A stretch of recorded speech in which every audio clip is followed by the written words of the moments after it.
Welcome to day 1427 of What's You Up To Now. Sharon Horne-Ellstrom here, sharing the journey as I transition from the brick and mortar corporate world of business to the online world of business. And in 2020 and 2021, back and forth, because I am got my fingers in both worlds, both the online world and the offline world these days.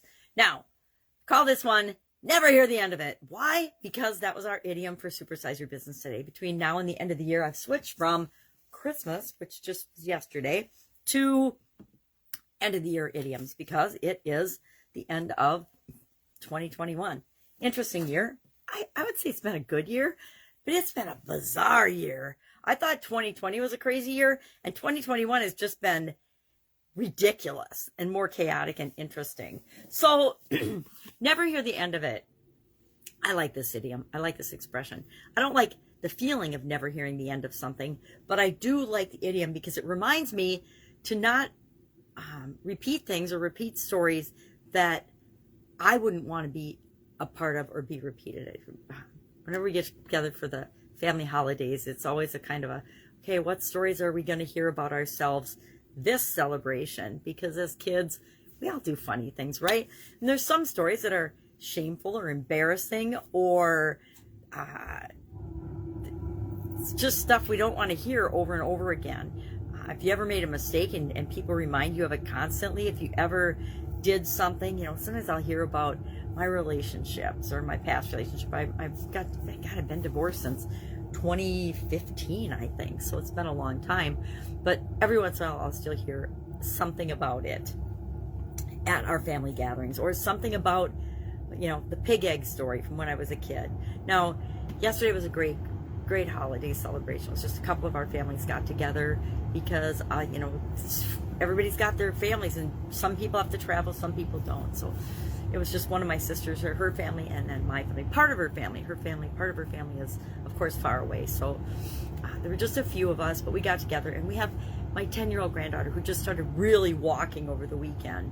And so we heard a lot of fun stories about when our kids were little, and we shared those stories. So we didn't share any embarrassing stories, just cute, fun stories, which was really nice. And we like never hearing the end of the cute, fun stories from when we were kids. We don't necessarily want to hear the embarrassing ones or the incessant reminders of our failures of the past. Because we've all got them, right? We've all got successes and we've all got failures. But there's power in repeating stories as long as they're going to a new audience. I talked about this pretty in depth in Supersize Your Business today.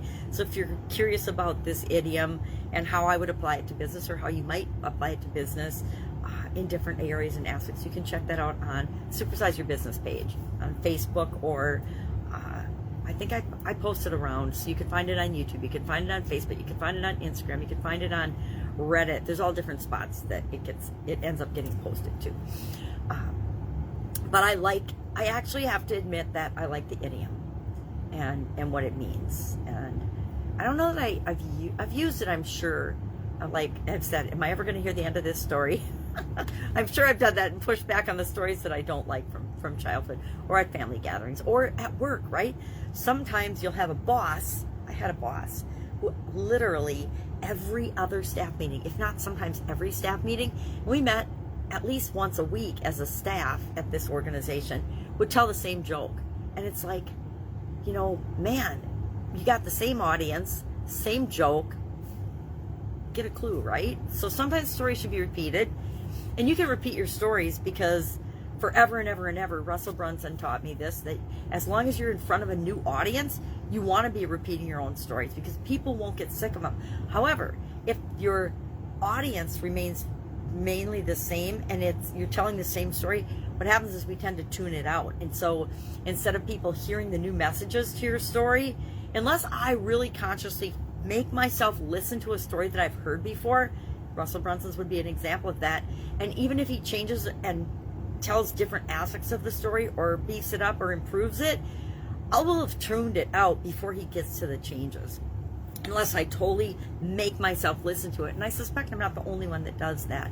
So repeated stories to new audiences will always help you gain more more people, more followers, etc. But repeating the same story over and over again to the same audience will just turn them off and they'll tune out. And so we don't want to do that. Okay, that's enough about never hearing the end of it.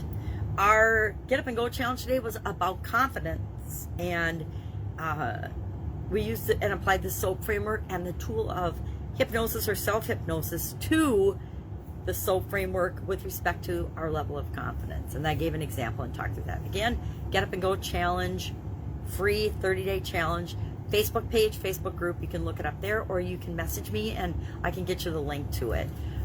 But I don't know how long it was, but I feel like I talked too long. So I'll check when I go to process it and see how long it was. I try to keep every day of the Get Up and Go challenge, and I don't know when I started doing this. I'm probably several into it. This was our 10th free 30+ day challenge.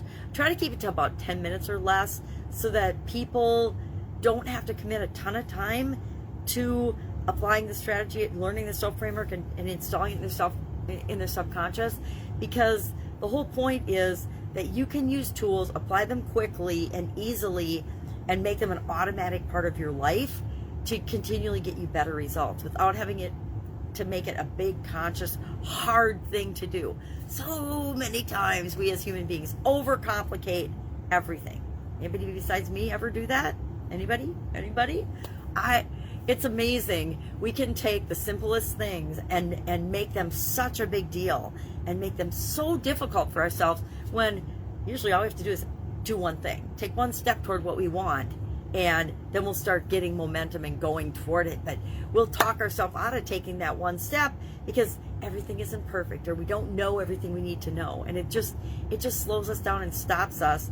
And then we start beating ourselves up and feeling bad that we haven't taken the step we knew we should have taken, 5 years ago in some circumstances. So, Get Up and Go challenge. Day 26 already. So we've only got about 5 days left of that. 27, 28, 29, 30, 31. 5 days left of this Get Up and Go challenge, which will finish off this year. So our annual challenge, we're running to the end of that too. This year has been about getting to know ourselves better, doing one thing every day that centers us from this little journal book. I call it our All About You challenge.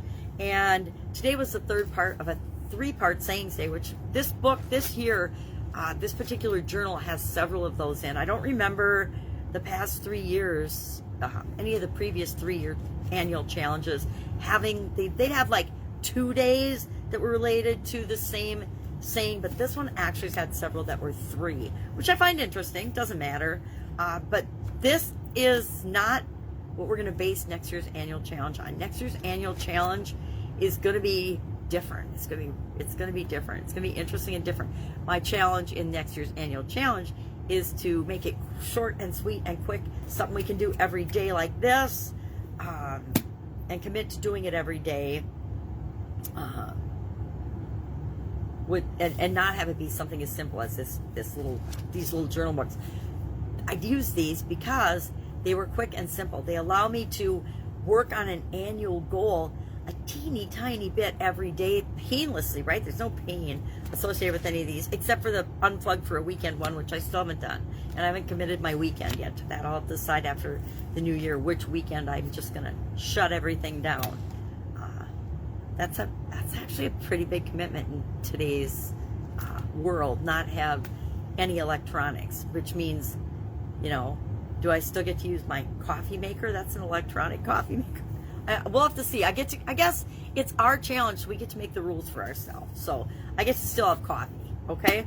If I can't have any computer, any TV, any phone, I'm going to at least need coffee and some books and magnifying glasses.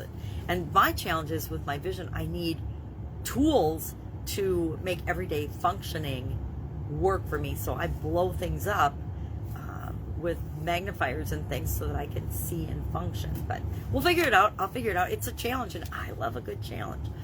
So our annual challenge today was about loving and how that impacts our success. And that will be easy because I am hanging out with my amazing little, now walking, 10-month-old granddaughter, who is pretty soon going to be running, and I'm going to have to run to catch up with her. I have to start lifting weights and running. I don't run because I have a pacemaker, so I do not run. I haven't run since college, and except for after my children. And I tried to run once since I got my internal cardiac device, and I set it off twice, And so running is kind of, that was kind of my set point to say, maybe I don't need to run unless I'm being chased by a bear, right? Maybe then I would run, but otherwise you will not catch me running. Catch me walking all over the place, but probably not running. So that's all I've got today. I am excited to hang out with my granddaughter while everybody goes snowboarding and skiing. And there's not much snow here. We did get a little snow flurries yesterday, and I believe we're supposed to get some snow today, but only maybe a couple of inches. So nothing major like we had a couple of weeks ago. 20 inches in like a day. It's crazy. Crazy pretty. I was hoping it would have been that way for Christmas, but it wasn't a very white Christmas here. All right, if I can help you in any way, ask. Going to be laying a little low today, hanging out with the granddaughter, so I will have an opportunity to answer questions. If I hear my phone buzz, if I'm not by my phone, I might not. Otherwise, go out, make it an awesome day, and let's start getting ready for next year. Next year is going to be exciting. 2022 is going to be a year to remember in a positive way. I've already decided 2022 is going to be awesome in a positive way. Unlike my expectations that were... And 2020 was actually awesome. It just was freaking crazy. And 2021, I thought would be awesome. And the beginning was just like, you got to be kidding me, crazy. And 2021, you know, all the nonsense that's been going on politically and economically, it could drag you down if you choose to let it. I just don't let it. I say, I'm living my life. I'm creating the life I want. All you crazies, you do your thing. I'm going to do my thing. So you do you, I'll do me, and never the twain shall meet in most instances. All right, have an awesome day. If I can help you, ask. Otherwise, I'll be with you tomorrow.